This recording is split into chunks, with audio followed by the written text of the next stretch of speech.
शासकीय आदिवासी वसतिगृहांसाठी मोठा निर्णय, नवीन नियम व सुविधा. नमस्कार मित्रांनो, शासकीय आदिवासी वसतिगृहातील विद्यार्थ्यांसाठी महाराष्ट्र शासनाच्या आदिवासी विकास विभागाने 14 ऑगस्ट 2026 रोजी महत्त्वाचा शासन निर्णय जारी केला आहे. या निर्णयामध्ये वसतिगृह प्रवेशाची नियमावली, विद्यार्थ्यांना मिळणाऱ्या सुविधा, भोजन, भत्ते, गणवेश, शैक्षणिक साहित्य, संगणक लॅब आणि विद्यार्थ्यांच्या जबाबदाऱ्या याबाबत सविस्तर नियम देण्यात आले आहेत. चला या शासन निर्णयातील महत्त्वाचे मुद्दे थोडक्यात समजून घेऊया. 1. किती शासकीय वसतिगृहे? आदिवासी विद्यार्थ्यांना माध्यमिक, उच्च माध्यमिक आणि महाविद्यालयीन शिक्षण घेता यावे यासाठी राज्यात 494 वसतिगृहे मंजूर असून त्यापैकी 490 शासकीय वसतिगृहे कार्यरत असल्याचे शासन निर्णयात नमूद आहे. 2. वसतिगृह प्रवेशासाठी कोण पात्र? विद्यार्थी महाराष्ट्रातील अनुसूचित जमातीचा असणे आणि सक्षम प्राधिकाऱ्याने दिलेले जात प्रमाणपत्र असणे आवश्यक आहे. राज्यातील कोणत्याही भागातील पात्र विद्यार्थी आदिवासी विकास विभागाच्या शासकीय वसतिगृहात प्रवेशासाठी अर्ज करू शकतो. 3. वयोमर्यादेत मोठा बदल. पूर्वी वसतिगृह प्रवेशासाठी कमाल वयोमर्यादा 26 वर्ष होती.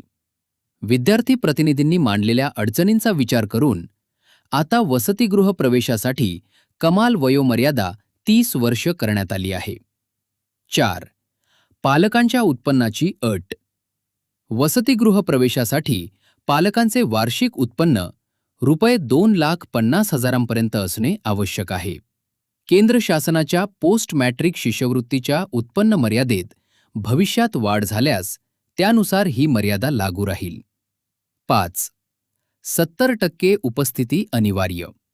वसतिगृह तसेच शाळा किंवा महाविद्यालयातील विद्यार्थ्यांची किमान 70% मासिक उपस्थिती आवश्यक आहे. सलग 3 महिने उपस्थिती 70% कमी राहिल्यास वसतिगृहातील प्रवेश रद्द केला जाऊ शकतो. 6. प्रवेश प्रक्रिया पूर्णपणे ऑनलाईन. वसतिगृह प्रवेश प्रक्रिया ऑनलाईन पद्धतीने केली जाणार आहे. विद्यार्थ्याने ऑनलाईन अर्ज केल्यानंतर संबंधित गृहपाल अर्जाची ऑनलाईन छाननी करणार आहेत.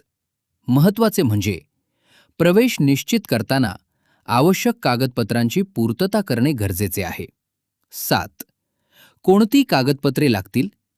प्रवेशासाठी प्रमुख कागदपत्रांमध्ये उत्पन्न प्रमाणपत्र, जात प्रमाणपत्र, कॉलेजचे बोनाफाईड किंवा प्रवेश पावती किंवा आवश्यक शैक्षणिक पुरावा, वैद्यकीय प्रमाणपत्र, आवश्यक असल्यास अनाथ प्रमाणपत्र, आवश्यक असल्यास दिव्यांग प्रमाणपत्र यांचा समावेश आहे. 8. विद्यार्थ्यांना भोजनाच्या सुविधा. शासकीय वसतिगृहातील विद्यार्थ्यांसाठी गहू, बाजरी, ज्वारी, तांदूळ, डाळी, भाजीपाला आणि इतर आवश्यक खाद्यपदार्थांचा पुरवठा करण्याची तरतूद आहे. नाश्त्यामध्ये उपमा, पोहे, साबुदाणा, खिचडी, शिरा यापैकी पदार्थ दिले जाणार आहेत. दूध आणि विद्यार्थ्यांच्या आहारानुसार अंडे किंवा बिस्किट यांचीही तरतूद आहे. मांसाहारी विद्यार्थ्यांसाठी आठवड्यातून एकदा मटण किंवा चिकन, तर शाकाहारी विद्यार्थ्यांसाठी पर्यायी पदार्थ देण्याची तरतूद आहे. 9. निर्वाह भत्ता. विद्यार्थ्यांना स्तरानुसार मासिक निर्वाह भत्ता देण्याची तरतूद आहे.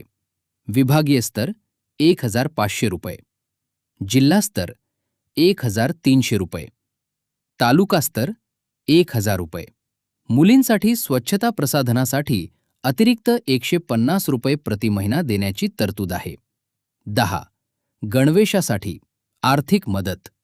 शालेय विद्यार्थ्यांसाठी 2 गणवेश संचांसाठी एकूण ₹1,000 डीबीटीद्वारे देण्याची तरतूद आहे.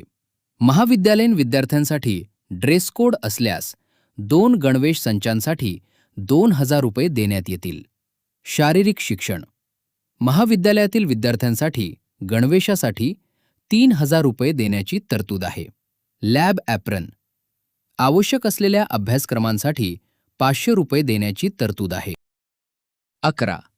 वैद्यकीय आणि अभियांत्रिकी विद्यार्थ्यांसाठी विशेष तरतूद. वैद्यकीय किंवा अभियांत्रिकी पदवी किंवा पदविका अभ्यासक्रमात प्रवेश घेतलेल्या विद्यार्थ्यांना स्टेशनरी साहित्याकरिता 8,000 रुपये प्रतिवर्ष देय राहतील. तसेच पुस्तकांसाठी बुक बँक सुविधेचा वापर करण्याची तरतूद आहे. 12. संगणक लॅब आणि इंटरनेट वसतिगृहाच्या विद्यार्थी क्षमतेनुसार संगणक लॅबची तरतूद करण्यात आली आहे. उदाहरणार्थ 75 विद्यार्थी क्षमता 6 संगणक, 125 विद्यार्थी 10 संगणक, 250 विद्यार्थी 15 संगणक, 500 विद्यार्थी 30 संगणक, 1000 विद्यार्थी 60 संगणक. तसेच वसतिगृह स्तरावर इंटरनेट सुविधा उपलब्ध करून देण्याची तरतूद आहे. 13. विद्यार्थ्यांसाठी इतर सुविधा. शासकीय वसतिगृहांमध्ये ॲक्वागार्ड आणि वॉटर कूलर, पाणी साठवणुकीची व्यवस्था, फायर फायटिंग सुविधा, टीव्ही, ग्रंथालय, क्रीडा साहित्य, सांस्कृतिक कार्यक्रमासाठी अनुदान, पेस्ट कंट्रोल, शैक्षणिक व व्यक्तिमत्व विकास कार्यशाळा यांसारख्या सुविधांची तरतूद करण्यात आली आहे. 14. विद्यार्थ्यांसाठी महत्त्वाचे नियम. वसतिगृहाबाहेर जाताना आणि परतताना नोंद करणे बंधनकारक आहे.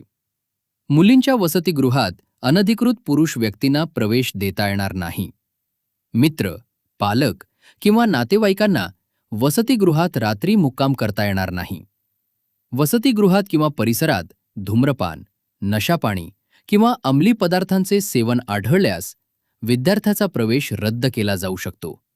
विशेषतः 30 वर्षांची वयोमर्यादा, 2.50 लाख रुपये उत्पन्न मर्यादा, 70% उपस्थिती, भोजन, निर्वाह भत्ता, गणवेश, शैक्षणिक साहित्य आणि संगणक इंटरनेट सुविधा हे मुद्दे विद्यार्थ्यांसाठी अत्यंत महत्त्वाचे आहेत. 14 ऑगस्ट 2026च्या शासन निर्णयातील परिशिष्ट ग नुसार गृहप्रमुख किंवा गृहपाल यांची कर्तव्ये आणि जबाबदाऱ्या खालीलप्रमाणे आहेत. शासन निर्णयात गृहपालांची कार्यसूची, अधिकार व जबाबदाऱ्या स्पष्टपणे निश्चित करण्यात आल्या आहेत. गृहपालांची प्रमुख कर्तव्ये. 1. कार्यालय प्रमुख म्हणून काम करणे आणि आहरण व संवितरण अधिकारांचा वापर करणे. 2. वसतिगृहाचे सर्व प्रशासकीय कामकाज पाहणे तसेच जनमाहिती अधिकारी म्हणून काम करणे. 3. वसतिगृहाचे वार्षिक, 8 माही व 9 माही अंदाजपत्रक किंवा कार्यक्रम अंदाजपत्रक तयार करून वरिष्ठांना सादर करणे आणि मंजूर तरतुदीनुसार खर्च करणे. 4. वसतिगृह प्रवेश अर्जांची ऑनलाईन छाननी करणे आणि संबंधित अर्ज प्रकल्प अधिकाऱ्यांकडे ऑनलाईन छाननीसाठी पाठवणे. 5. प्रकल्प अधिकाऱ्यांच्या मान्यतेने प्रवेश प्रक्रिया अंतिम करणे. 6. विद्यार्थ्यांची भोजन व राहण्याची व्यवस्था करणे. 7. स्वयंपाकगृह, भोजन व्यवस्था, पाणी पुरवठा, स्वच्छता इत्यादींची देखरेख करणे. 8. विद्यार्थ्यांना शासनाने मंजूर केलेल्या सर्व सुविधा वेळेवर उपलब्ध करून देणे. 9. विद्यार्थ्यांच्या अभ्यासाची नियमित पाहणी करणे आणि बाहेरील शिकवणी वर्ग असल्यास त्यातील नियमितपणा तपासणे. 10. विद्यार्थ्यांच्या बौद्धिक व नैतिक विकासाकडे लक्ष देणे. 11. विद्यार्थ्यांमध्ये शिस्त राखणे आणि वसतिगृहाची स्वच्छता कायम ठेवणे. 12. वसतिगृहाचे वातावरण शांत, सुरळीत, निरोगी व आनंददायी राहण्यासाठी शिबिरे व कार्यशाळा आयोजित करणे. 13. वसतिगृहातील नोंदी व रेकॉर्ड अद्ययावत ठेवणे. विशेषतः ज्या ठिकाणी गृहप्रमुख आणि गृहपाल दोन्ही पदे आहेत तिथे हे दैनंदिन काम गृहपालाकडे आहे. 14. वसतिगृहाची स्वच्छता, दैनंदिन कामकाज व इतर अनुषंगिक व्यवहार सांभाळणे. 15. जड वस्तू संग्रह, भांडार पडताळणी, आयुमान संपलेल्या साहित्याचे निर्लेखन आणि लेखा आक्षेपांचे निराकरण यासंबंधी कामे करणे. 16. विद्यार्थ्यांमध्ये शिस्तभंग, गैरवर्तन, विनापरवानगी, गैरहजेरी, नशापान किंवा अंमली पदार्थ सेवन अशा बाबींवर शासन नियमानुसार कारवाई करणे. 17. वसतिगृहात बाहेरील व्यक्ती, मित्र, पालक किंवा नातेवाईकांचा रात्री मुक्काम होऊ नये, तसेच भोजन कक्षात बाहेरील व्यक्तींना प्रवेश किंवा भोजन देऊ नये याची काळजी घेणे. 18. शासन निर्णयानुसार नियमित अहवाल वरिष्ठ कार्यालयाकडे सादर करणे. थोडक्यात गृहपाल म्हणजे वसतिगृहाचा दैनंदिन प्रशासकीय प्रमुख. प्रवेश प्रक्रिया, विद्यार्थी व्यवस्था, भोजन, स्वच्छता, शिस्त, अभ्यास, सुविधा, रेकॉर्ड, भांडार आणि दैनंदिन व्यवस्थापन ही त्यांची प्रमुख जबाबदारी आहे. ही माहिती विद्यार्थ्यांपर्यंत नक्की पोहोचवा. व्हिडिओ आवडला असेल तर लाईक करा, शेअर करा आणि अमित तेकट्टा चॅनलला सबस्क्राईब करा. धन्यवाद.